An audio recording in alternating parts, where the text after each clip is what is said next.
अज्ञानतिमिरान्धस्य ज्ञानाञ्जनशलाकया चक्षुरुन्मीलितं येन तस्मै श्रीगुरुवे नमः। मङ्गलं गुरुदेवाय मङ्गलं ज्ञानदायिने मङ्गलं प्रतिवासाय मङ्गलं सत्यसायिने। गिराय रथ जल बीच सम कहियत भिन्न न भिन्न बंदहु सीताराम पद जिनहि परम प्रिय खिन्न।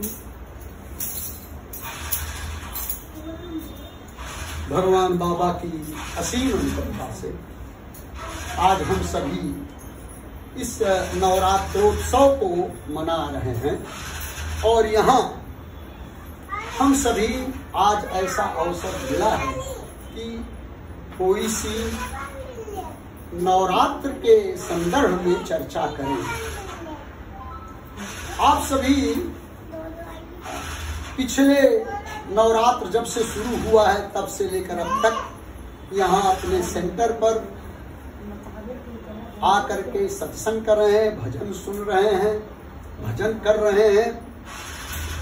लेकिन ये सारी चीजें जो हो रही हैं ये इसलिए हैं क्योंकि हमारे मन के अंदर विचार आया है कि हम ये सब करें, इस सेंटर में आए। इतने लोग आए हुए हैं और बहुत से लोग नहीं भी आए हुए हैं और नहीं आए हुए हैं तो उसके कई कारण हैं, आप सभी जानते हैं। कुछ लोग तीर्थ स्थल में गए हुए हैं, एकादश रुद्र के लिए गए हुए हैं, कुछ लोग पड़ती सेवा में गए हुए हैं और जो नहीं है तो यहाँ पर बैठे हुए हैं। इस तरह से यदि हम देखें तो जीवन में सबके कुछ न कुछ इस ढंग की घटनाएं इस नवरात्र में हो रही हैं जो कि आगे चल करके उन्हें जीवन को कृतार्थ करने के लिए उनको बल संबल प्रदान करें। ऐसे संदर्भ में हम एक चीज और आप लोगों को बताना चाहते हैं कि वास्तव में कभी कभी हमारे जीवन में इस ढंग के विचार आ जाते हैं कि क्या बताएं, हमारा बड़ा अभाग है, नकारात्मकता बात आती है। लेकिन जो भाग्य है ये क्या भाग्य को हम उस ढंग से लेते हैं तो हमारे शास्त्रों में ये बात कही गई है कि भाग्य क्या है। तो भाग्य तो सबका है लेकिन सबके भाग्य में क्या है, सबसे बड़ा भाग्य क्या है कि हमने यह मनुष्य जीवन पाया हुआ, इससे बड़ा भाग्य और कुछ नहीं। हम कुछ भी हो सकते थे, कीट पतंगे पशु पक्षी जड़, ये तो कुछ भी हो सकते थे, लेकिन ये मनुष्य का जीवन प्राप्त किया है। संत तुलसीदास जी इस बात में कहा है कि बड़े भाग मानुष तन पावा, बड़े भाग मानुष तन पावा, सुर दुर्लभ सत ग्रंथ निगावा। बड़े भाग्य से ये मानव का तन मिला हुआ है और इसलिए ये मानव तन की विशेषता क्या है, क्यों भाग्यवान है, क्यों तकदीर वाला है, क्योंकि उसका कह रहे हैं कि सुर दुर्लभ, मतलब देवताओं से भी दुर्लभ ये मानव शरीर है। देवता जो हैं इसकी कामना करते हैं। ये जो शरीर है नहीं नर तन सम कौनि देहि जीव चराचर जाचत जेहि। ये नर तन के समान, मनुष्य के तन के समान और कोई दूसरा शरीर नहीं है। ये भाग्यवान है, मतलब चाहे जो भी है, हम यहाँ आए हैं नहीं आए हैं, कहीं भी कर रहे हैं, कुछ भी कर रहे हैं, लेकिन फिर भी हम अगर मनुष्य हैं तो हम बहुत लकी हैं। ये दिमाग में बात होनी चाहिए कि हम बहुत तकदीर वाले हैं। और इस चीज के लिए इसका कारण क्या है, तो एक बड़े कवि हुए हैं रसखान जी, उन्होंने एक बड़ी बात कही है, बड़ा सुंदर सवैया है उनका। उन्होंने लिखा है कि मानुष हो तो वही रसखान, बसो ब्रज गोकुल गांव के ग्वारन। अगर मैं मनुष्य हूं तो क्या करूं, मैं उन ब्रज में जा करके रहूंगा और उन्हीं ग्वालों के साथ रह करके भगवान की पवित्र लीला का आनंद लूंगा। मानुष हो तो वही रसखानी, बसो बज गोकुल गांव के ग्वारन। और फिर दूसरी बात कहते हैं कि जौ खग हो तो बसेरो करो नित्य कालिंद कूल कदम्ब की डारन। और अगर हम पक्षी हो जाएं तो क्या करें? बोले कि हम यमुना नदी के किनारे जो कदम्ब का वृक्ष है वहां पर मैं जा करके अपने घोंसला बनाऊं। तो जो खग हो तो बसेरो करो नित्य कालिंद कूल कदम्ब की डारन। और फिर जो पशु हो तो कहाँ बस मेरो। अगर हम पशु हो जाएं तो फिर कहा मेरा बस क्या है। जो पशु हो तो बसेरो करो नित्य नंद की गाय मछारन। हम नंद के गायों में हम पशु हो करके आए। और पाहन हो तो वही रस खान। मान लो ये तो चेतन हो गया, किंतु यदि हम जड़ हो गए, पत्थर हो गए तो क्या होगा? तो कहे पाहन हो तो वही रस खान धरो कर छत्र पुरंदर धारण। तो मैं अगर पत्थर हो जाऊं तो हम उस वहां का पत्थर बनूं जिसको कि पुरंदर ने, जिसको कृष्ण भगवान ने छत्र के रूप में धारण किया था, गोवर्धन पर्वत। तो मानो इसके पीछे क्या कहा गया है, इसके पीछे वो कहना क्या चाहते हैं कि वास्तव में मनुष्य जीवन जो है उसके अंदर अपनी तो कुछ सामर्थ्य है, कुछ बस है। उस बस से वो बहुत कुछ अपने आप को परिवर्तित कर सकता है, इसलिए वह बहुत भाग्यशाली। किंतु जो पक्षी हैं, जो जड़ हैं, जो पशु हैं, उनके अंदर ये बस नहीं है। उनको तो उस परिस्थितियों में रहना पड़ेगा, इसलिए वो उनका भाग्य उतना नहीं है। ईश्वर की अनुकंपा है, ईश्वर की अनुकंपा से तो किसी को भी कुछ भी मिल जाता है, लेकिन यह लक है, इसे कहते हैं लक, भाग्य। और बड़ा भाग्य है, लेकिन इस बड़े भाग्य में क्या है? बड़े भाग्य में क्या है कि अगर हम लकी हैं, मानव तन लेकर के हम लकी हैं, तो इससे ऊपर का भी कोई श्रेणी होगी। कुछ श्रेणी है, तो एक श्रेणी है जो निश्चित रूप से भाग्यशाली है। उसके लिए संत तुलसीदास जी ने एक बात कही है कि बड़े भाग पाई सत्संग। बड़े भाग मतलब आप भाग्यशाली हैं, लेकिन थोड़ा उससे ऊंचा निश्चित रूप से आप भाग्यशाली हैं जब आप किसी सत्संग में जाने का मौका प्राप्त करते हैं। बड़े भाग पाई सत्संगा और बिना ही प्रयास हो ही भवभंगा। क्योंकि यह सत्संग है, ये सत्संग है जिसके माध्यम से हम अपने जीवन को, भव के कष्टों को मिटा सकते हैं। तो ये दूसरे नंबर पर स्थिति आती है, वो निश्चित रूप से लकी, भाग्यशाली है। लेकिन फिर और क्या है? सत्संग में जाने के बाद तो ये होता है कि वही सत्संग में जाकर हम ईश्वर का नाम तो लेते हैं, लेकिन जब सत्संग से बाहर निकलते हैं फिर हमारा वही संसार हमारे पीछे पड़ जाता है।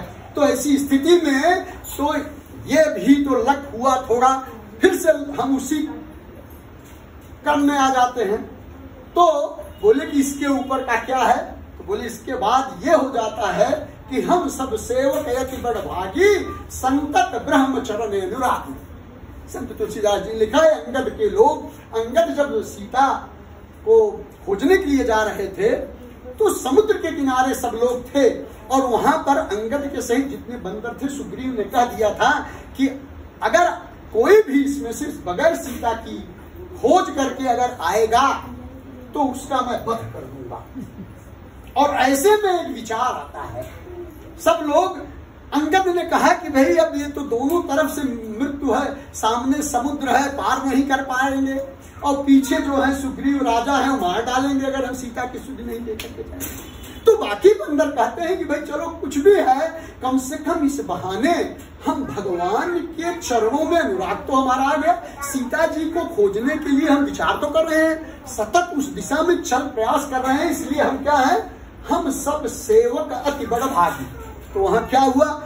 लक, निश्चित रूप से लक। और तीसरा क्या है? अति लक, मतलब मोर लक।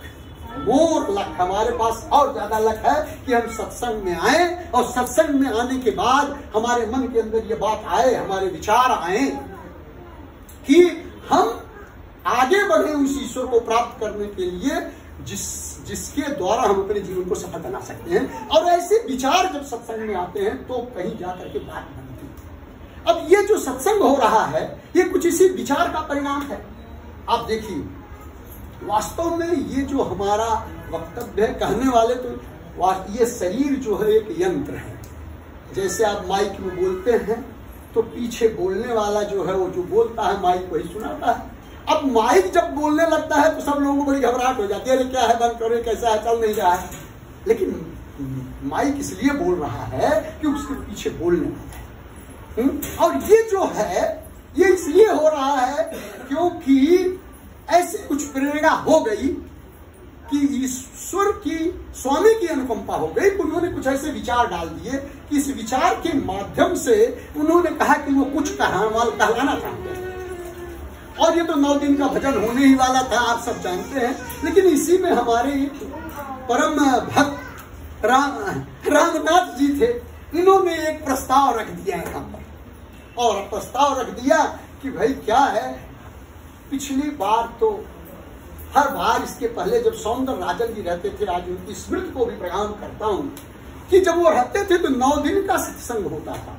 हम 9 दिन तक वक्तव्य करते थे और वो विषय चुनते थे कि हमें क्या बोलना है, और ऐसे में हम बात करते थे।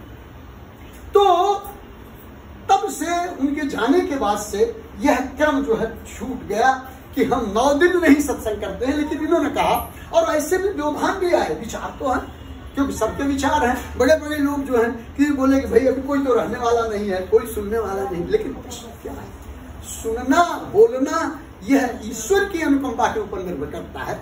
जिसको सुनना होगा वही आएगा, जिसको कहना होगा वही आएगा। क्योंकि एक बड़ी बात कह दी गई है कि अति हरि कृपा जाहि पर होई, पाव दे यह मार्ग सोई। जब भगवान की अधिक अनुकंपा होती है, अति कृपा, तब कहीं जाकर के ऐसे पथ पर लोग मार्ग देते हैं। अति हरि कृपा जाहि पर होई, तो पाव दे यह मार्ग सोई। तो ये विचार भी क्या है, और विचार ऐसे नहीं आते हैं। विचार तो दिमाग में जो आते हैं, हमारे अनेकानेक विचार आते हैं, सकारात्मक नकारात्मक। लेकिन कभी कभी ऐसे विचार आ जाते हैं जो कि हमें जीवन में कल्याणकारी पथ पर लेकर के चले जाते हैं। तो मैं मान, तो ऐसे विचार को भी प्रणाम करने की जो जरूरत है, प्रणाम करने की आवश्यकता है। क्योंकि कहीं न कहीं वो विचार ने हमें बोलने का मौका दिया, वाणी को पवित्र करने का मौका दिया कि ईश्वर का नाम लिया जाएगा, और उसने यह मौका दिया कि आप सभी श्रोता लोग यहाँ सुने। तो ऐसा विचार भी जब आ गया तो बड़ी विचार की भी बड़ी महत्ता है, और इसलिए विचार की भी प्रेरणा होती है। अगर कोई प्रेरणा हो जाती है तो ये रमानाथ जी, उसके मैं उनको आभार प्रकट करता हूं कि उनके अंदर इस स्वामी ने इस ढंग के विचार डाले, और वह विचार डाले ही नहीं, उसको उन्होंने प्रस्तावित किया। तो पहला विरोध तो हमारे डीपी साहब से ही आ गया। डिस्ट्रिक्ट प्रेसिडेंट, उन्होंने कहा कि कोई तो रहने वाला नहीं है। अब प्रश्न है कि भक्त और भगवान के बीच में, स्वामी और भगवान के बीच में कोई कौन बीच में आ सकता है? अगर स्वामी चाहते हैं कि उनका गुणगान हो तो वो होगा। और अंततः दूसरे दिन ये प्रस्ताव पारित हो गया, कन्वीनर साहब ने कह दिया कि नहीं 3 दिन तो होगा, 3 दिन हम चर्चा करेंगे, सत्संग का चर्चा करेंगे। और यह विचार बड़ा महत्व है, और विचार को प्रेरित करने वाला भी बड़ा महत्वपूर्ण है। मैं एक चीज और बताऊं, तो विचार क्या है?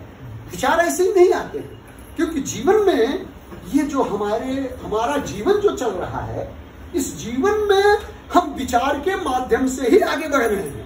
अगर विचार नहीं होता तो हम आगे नहीं बढ़ते। हमारे मन के अंदर, विचार के अंदर एक कामना उत्पन्न हुई, और कामना जब आई वो, तो कामना ऐसी आई कि हम उसको कर्म करें, उसके लिए कर्म करें। तो निश्चित रूप से होता है कि जब हम कर्म करें, तो जब हम कोई विचार आया, कोई कामना आई, हम उसको कर्म में परिवर्तित किए, तो कर्म जब किए तो कर्म का फल प्राप्त करते हैं।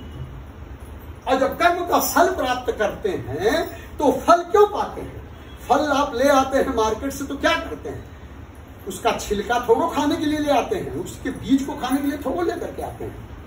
क्या ले आते हैं? उसका रस लेने के लिए। न छिलका चाहिए, न बीज चाहिए, और गूदा भी जो है, गूदा तो चाहिए, लेकिन गूदे में भी जो रेशे हैं उनको भी निकाल करके आदमी रस चाहता है।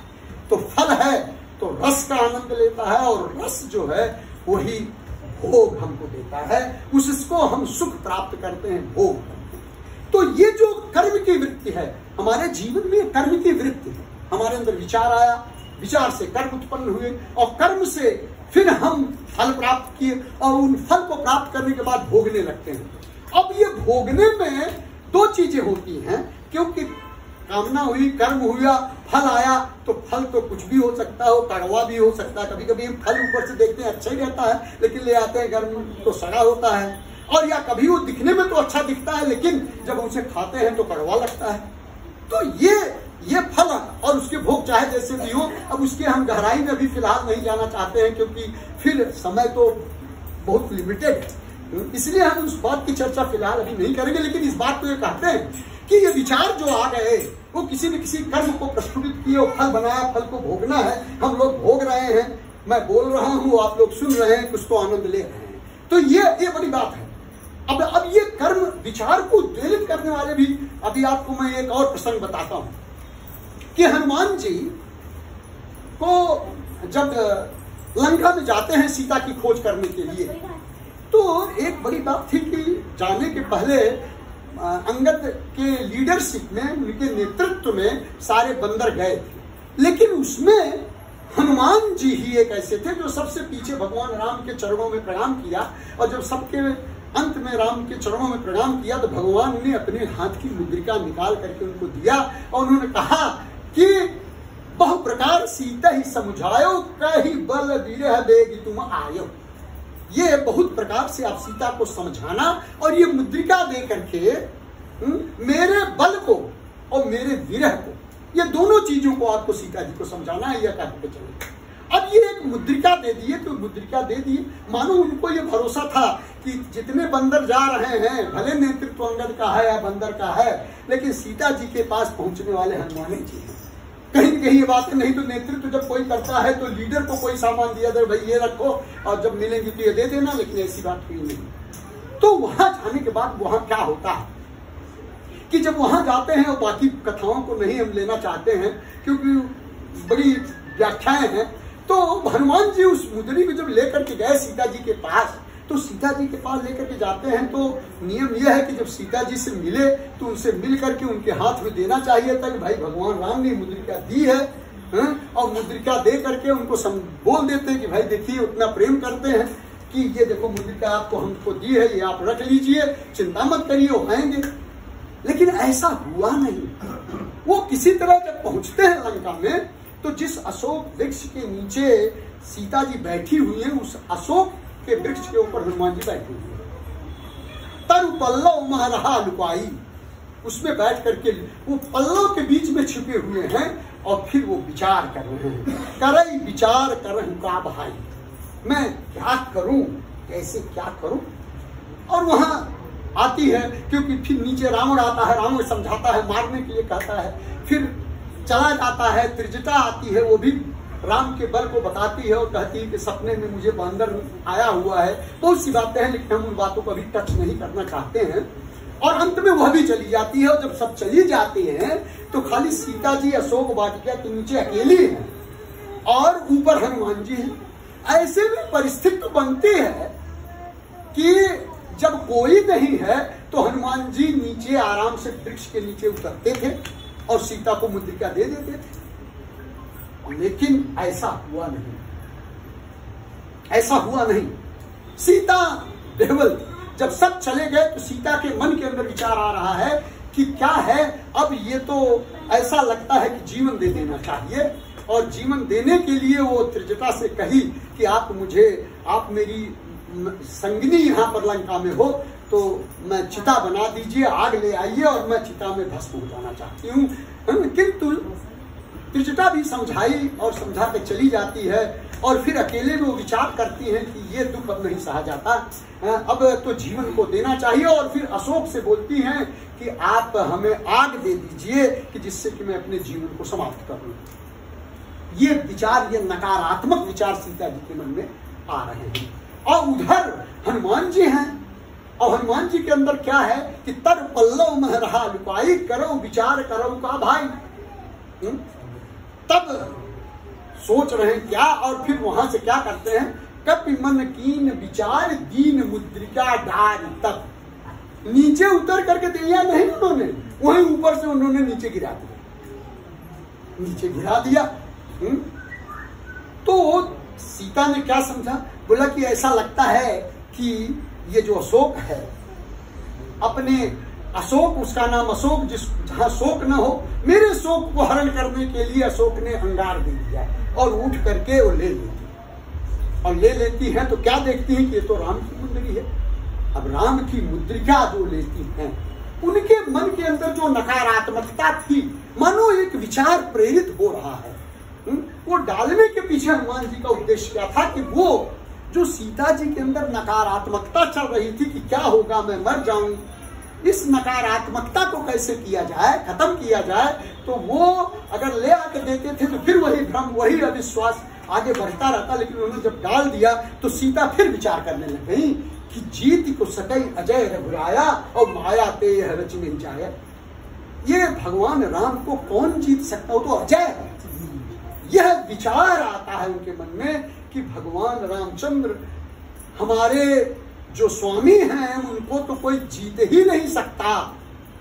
और जब यह विचार आता है तो उनके अंदर बड़ा ढांढस हो जाता है, नकारात्मकता जो है वो समाप्त होती है। मानो ये विचार जो है, कभी कभी विचार को उद्वेलित करने के लिए भी बातें हो गई, तो ये विचार को उद्वेलित किया गया और अंततः जब कोई विचार का परिणाम आता है तो सकारात्मकता आती है। इसलिए वो विचार बहुत जरूरी है, जिससे कि हम उस विचार को क्रियान्वित करके हम अपने जीवन को और सफल बना दें।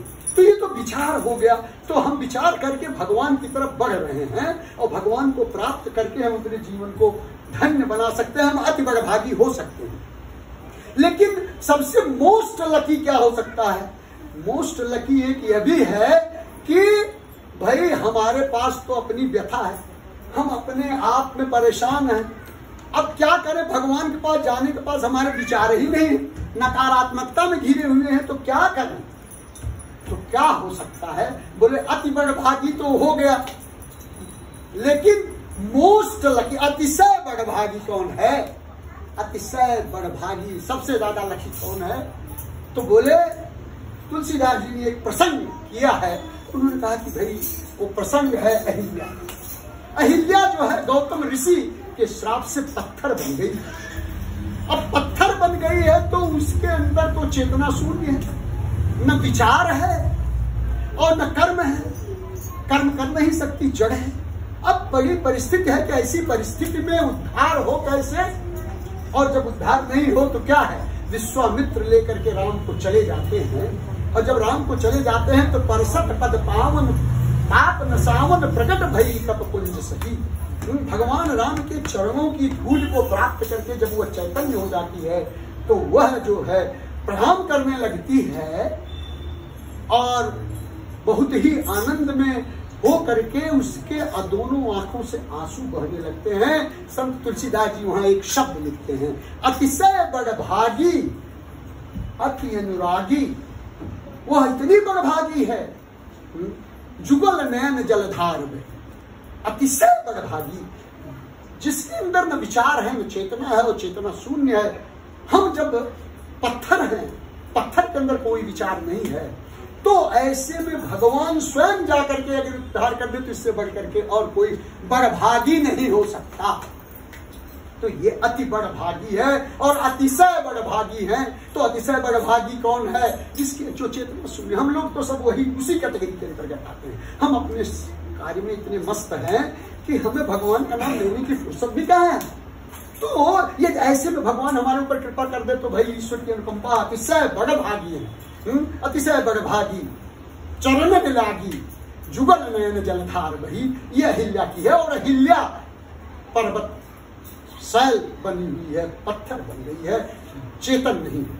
और फिर इससे आगे भी एक है, तो क्या यही अति बड़भागी तक ही है? संत बोलते नहीं, अति बड़भागी से यही तक नहीं है, आगे भी है। बोले क्या? बोले एक और है बहुत बड़भागी, उसे कहते हैं परम बड़भागी, सुपर लकी। जिसे बोले सुपर लकी कौन?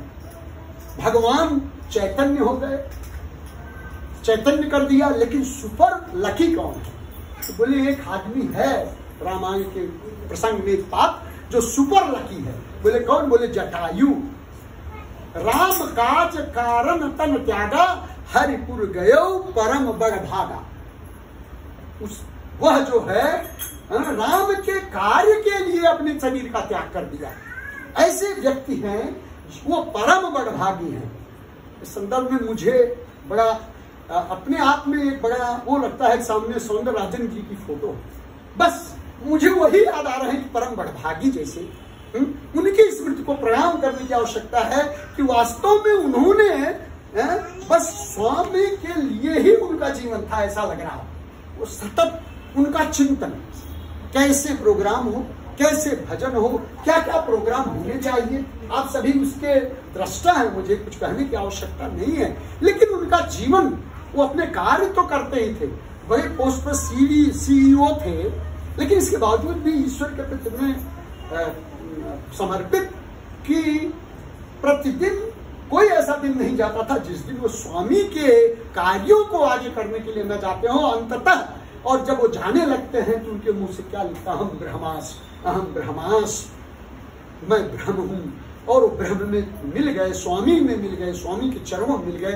ये परम बड़भागी है, सब ऐसा नहीं हो सकता। ये स्वामी की अनुकंपा है कि जो उनको अपने चरणों में लिए, और वह परम बड़भागी हैं। उनकी स्मृति को प्रणाम करता हूं कि ये जो स्थिति है ये ऐसे हमारे लक की है।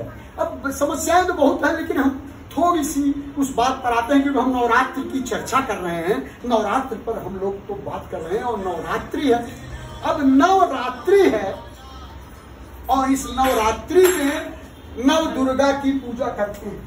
तो नव दुर्गा में आप सभी जानते हैं कि प्रथमम शैलपुत्री च, द्वितीयम ब्रह्मचारिणी, तृतीयम चंद्रघंटेति, कूष्मांडेति, चतुर्थकम पंचमम स्कंद मातेति, षष्ठम कात्यायनी च, सप्तमम कालाति महागौरी च, अष्टमम नवमम सिद्धिदात्री च। नव दुर्गा प्रकीर्तिका, नव दुर्गाएं हैं। शुरुआत कहां से है? शैलपुत्री। ये शैलपुत्री से हमारी शुरुआत हुई। रात्रि, हम रात्रि में आराधना कर रहे हैं। आप जीवन को देखिए कि हम नवरात्रि की आराधना कर रहे हैं, शक्ति की आराधना कर रहे हैं। और प्रश्न यह क्या है?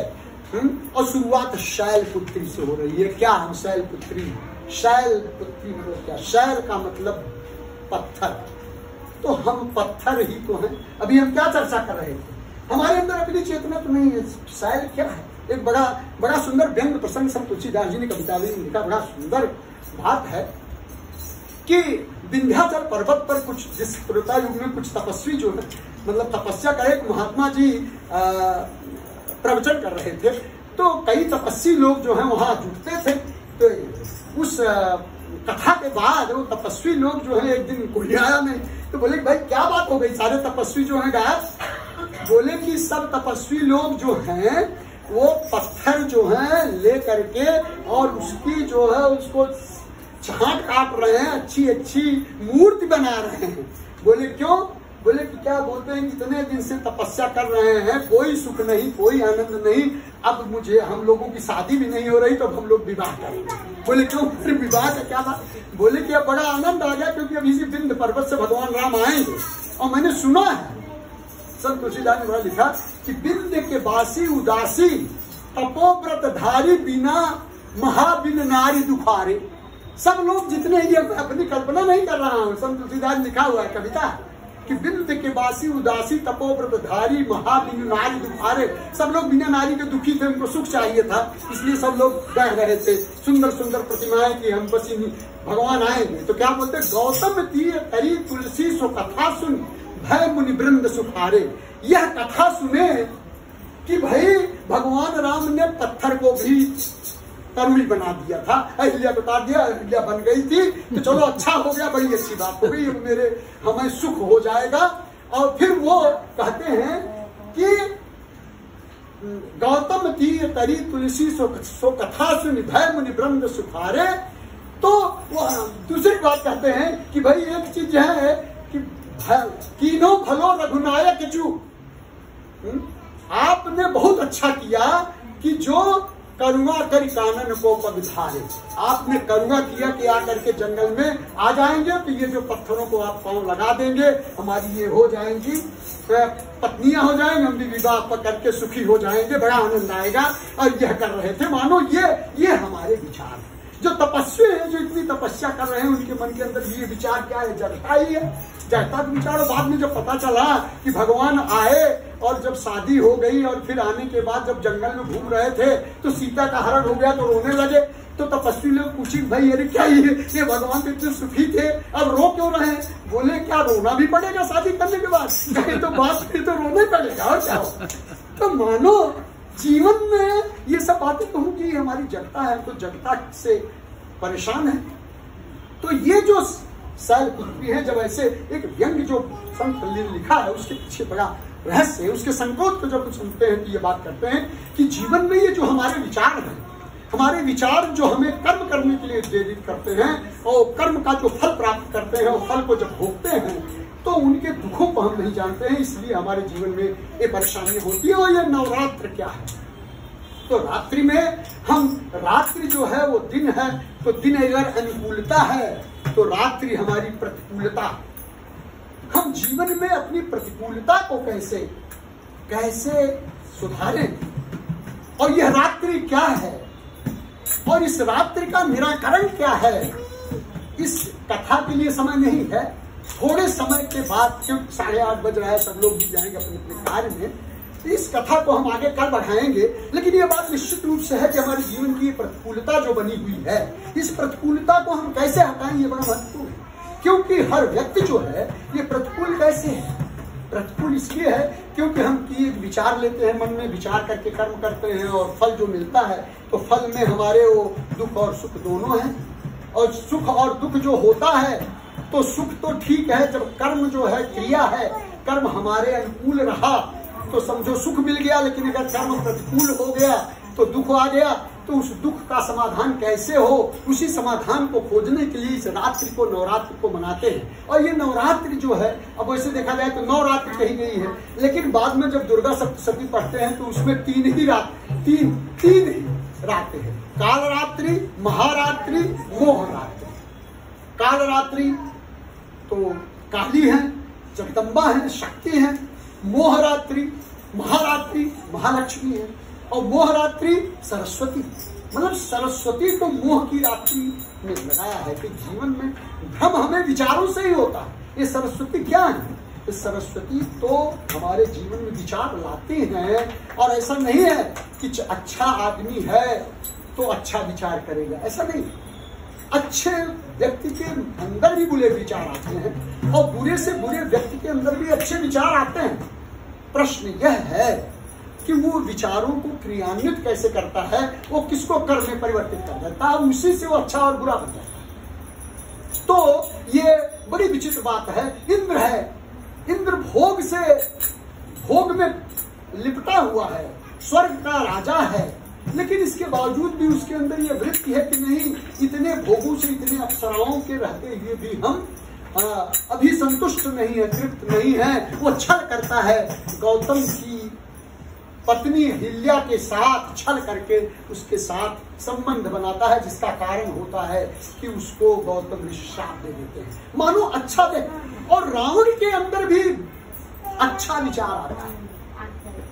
रावण के अंदर अच्छा विचार क्या आता है? जब शूर्पणखा का नाक कान कट जाता है और शूर्पणखा रावण के सभा में, दरबार में आती है, तो कहती है कि मेरी नाक कान कट गई है और खरदूषण जो है उनको भी मैंने बुलाया, लेकिन एक ही, दोनों नहीं, 2 राजकुमार हैं, उनमें से एक ही राजकुमार ने खरदूषण और त्रिशिरा, उनके 14 सहस्त्र सेनाओं को मार डाला।